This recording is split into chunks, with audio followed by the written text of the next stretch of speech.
name is Dr. Anthony Levatino. I'm a practicing obstetrician-gynecologist, and I've performed over 1,200 abortions. Today I'm going to describe a second trimester surgical abortion called dilatation and evacuation, or D&E. A D&E is performed between 13 and 24 weeks of pregnancy.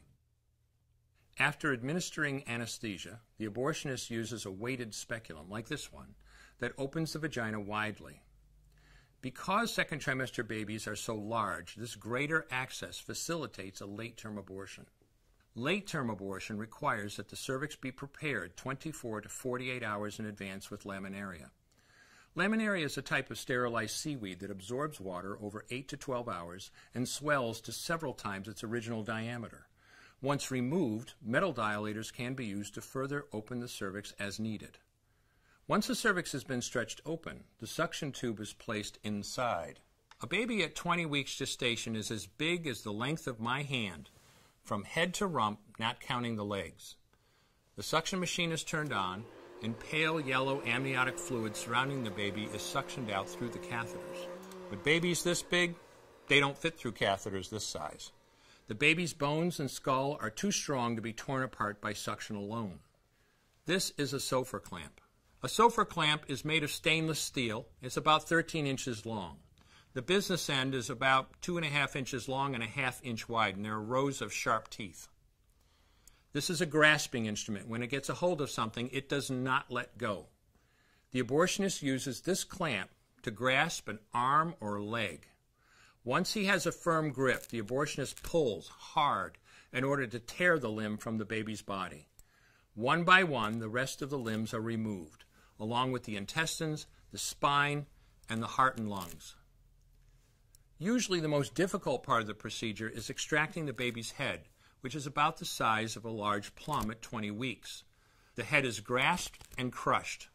The abortionist knows he has crushed the skull when a white substance comes out of the cervix. This was the baby's brains. The abortionist then removes skull pieces. He removes the placenta and any leftover parts of the baby with a curette, scraping the lining of the uterus for any remaining tissue.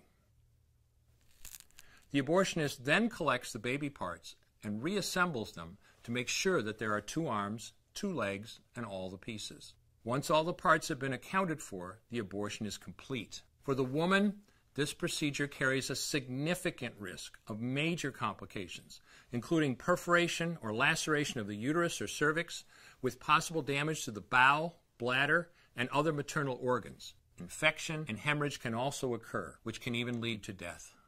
Future pregnancies are also at greater risk for loss or premature delivery due to abortion-related trauma and injury to the cervix. As I mentioned at the beginning, I'm Dr. Anthony Levatino, and in the early part of my career as an OBGYN, I performed over 1,200 abortions.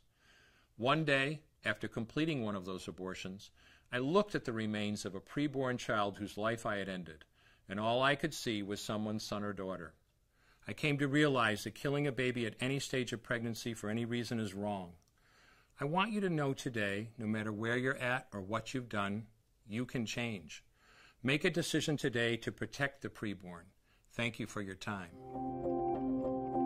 I will no longer do any more abortions.